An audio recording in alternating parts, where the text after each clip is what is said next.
میری جو انڈرسٹینڈنگ ہے کہ اسمبلیاں 2-4 روز پہلے ڈیزالو ہوں گی، قومی اسمبلی ظاہر ہے، پھر 7 صوبائی اسمبلیاں بھی ہوں گی،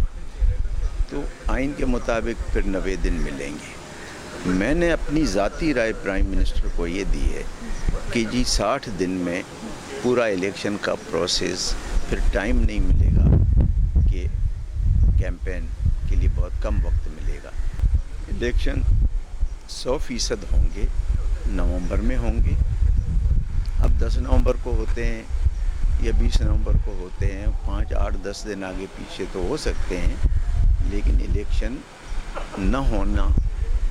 نہ ہم برداشت کر سکتی ہے یہ قوم، نہ یہ ملک جو موجودہ حالات ہیں، کیونکہ نگراں تو کام چالو سرکار ہے نا، اس کے تو ایک لمیٹڈ اختیارات ہوں گے نا،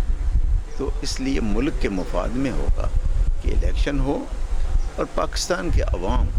جس کو بھی ووٹ دیں، منتخب کریں،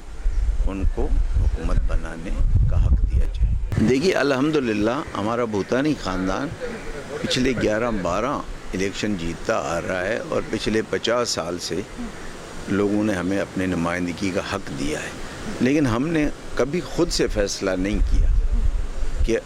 کون الیکشن لڑے گا کون نہیں لڑے گا۔ یہ تو لوگوں کی رائے ہوگی، لوگوں سے اس بار جیسے پہلے ہوتا ہے